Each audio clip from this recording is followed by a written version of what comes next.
Meron tayong content, gagawa tayo ng Isuzu 4JJ1. Ang issue nito mga boss, lumulusot ang preno. Kaya concern ng driver, pag biglaan niyang tinapakan ng preno, lumulusot. Ayun nga mga boss, pumoploring. So ngayon magto-troubleshoot tayo kung ano yung pinanggagalingan yan, kung ano yung na-damage, bakit lusot ang preno. At ito na nga mga boss, ayan confirm, kaya pala ang preno nito ay lumulusot. Ayan, sobrang lakas ng tagas mga boss. Umuubos na siya ng brake fluid. So yun, isang gulong, malakas ang tagas. So yun, kaya lumusot ang kanyang preno, nauubos na ang brake fluid dahil dito sa tagas na to. So yun, balikan ko kayo mga boss. Na confirm. Eto, nagbaklas na tayo ng pyesa. So ayan, tinanggal na natin ang kanyang brake lining. Ayan, basang-basa ng brake fluid mga boss. So ayun, yung mga tropa natin dito. Ayun Hey guys. Ito ang pinakamalupit. Ito ang chief mechanic. Ayun Pinaka-ano namin yan. Okay na nga. So ayan mga boss, balikan ko kayo Mga boss ililinis na natin ang kanyang wheel cylinder. Ayan, nagkaroon na ng mga kurikong.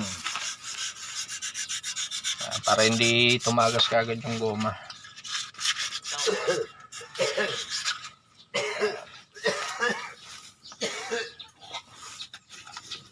May charger ka dala.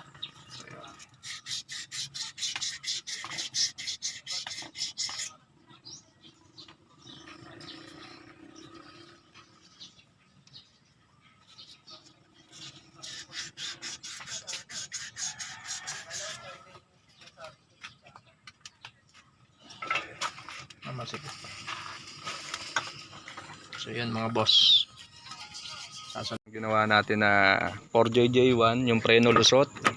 Ito na the moment of truth.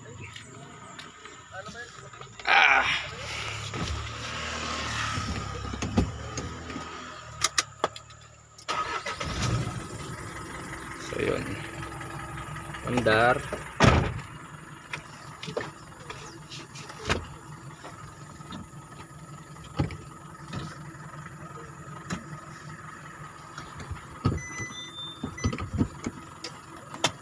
Ayan mga boss, ginawa na natin to.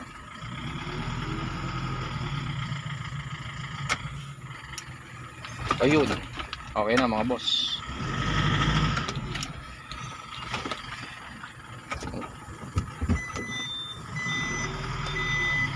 Ayan mga boss, okay na yung ginawa natin na unit. So yun, ayan na, medyo isang tapak pa lang talagang papako na